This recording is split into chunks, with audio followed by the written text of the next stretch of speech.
Hello there, it's Michael Kelly, and I wanted to talk a little bit about why I wrote the book For Fear of Little Men. Usually I write longer material.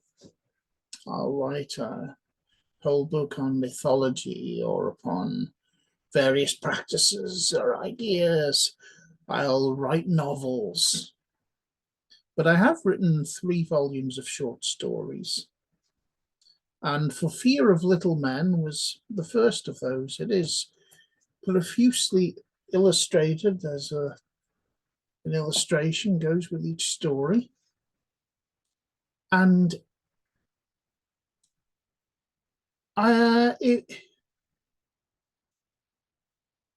it wasn't something that was actually a kind of conscious decision of mine. Instead, it was a decision that rose organically within me, I suppose you could say. And I just became aware of the fact that it was something I had to write. It wasn't deliberately planned in advance. I just had this conviction it was something I should do.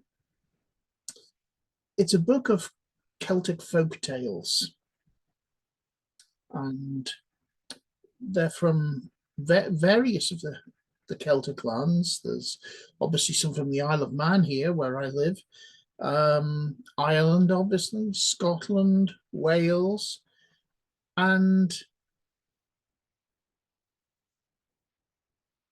these are the stories that I grew up with. They're the stories that shaped me and made me who I am, and they're the stories that I wanted to continue. So I collected together a group of my favorite, most inspirational Celtic stories, and I retold them in this book in my own style.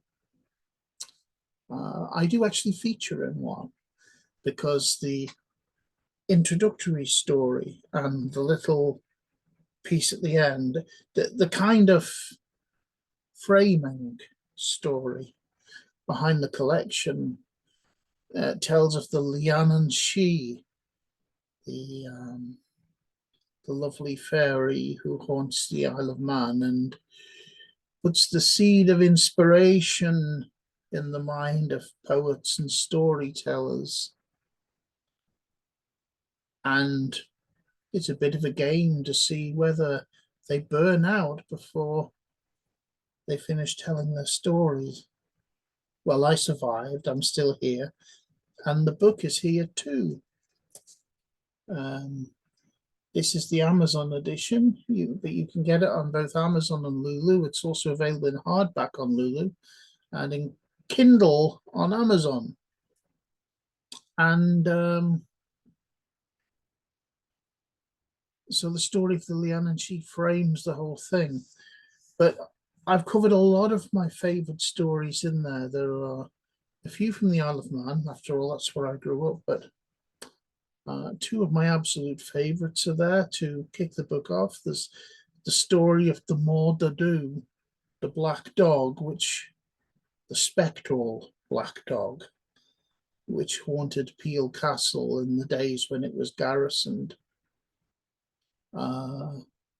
and is still occasionally seen to this day.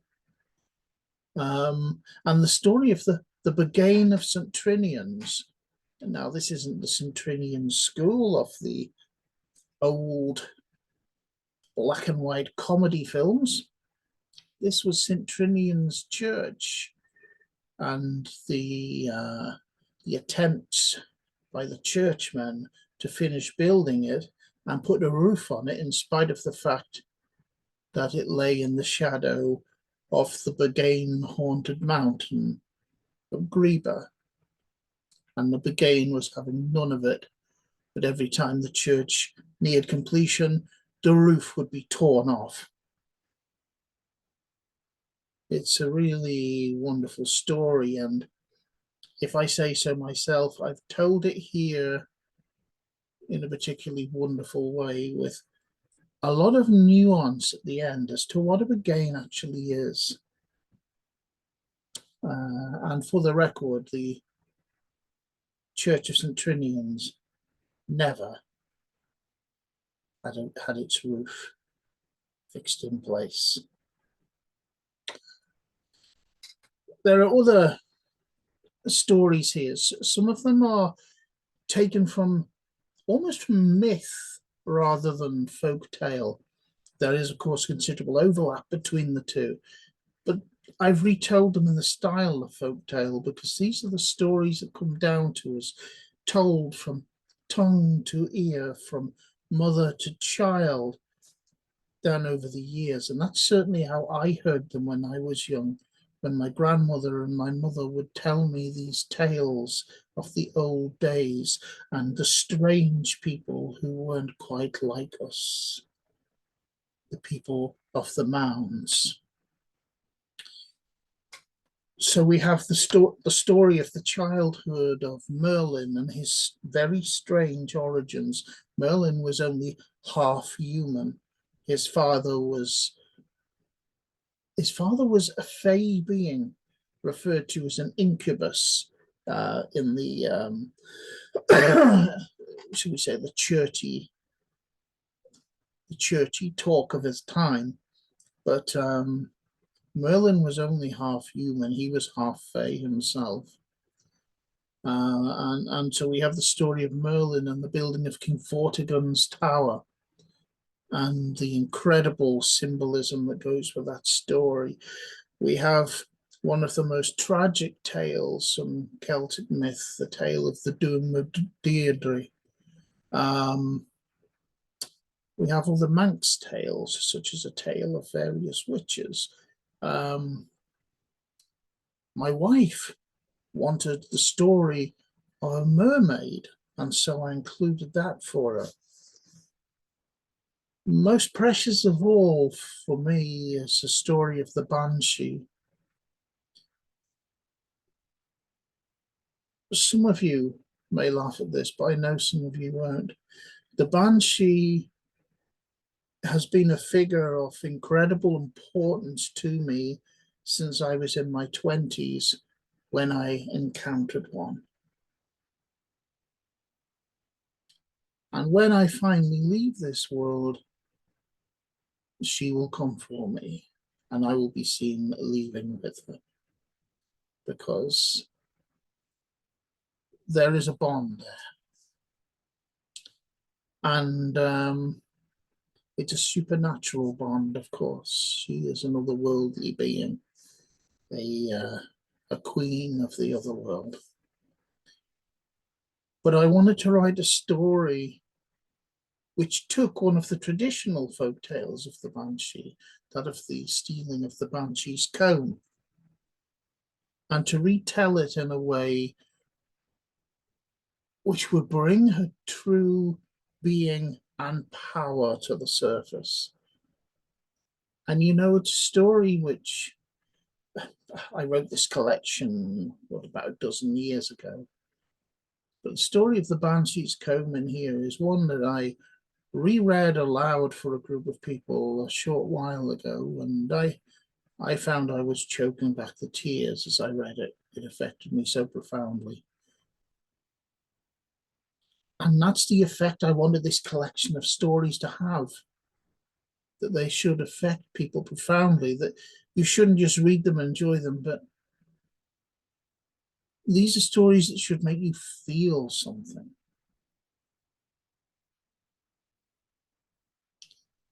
They were meant to be profound on a level that goes beyond that of entertaining tales.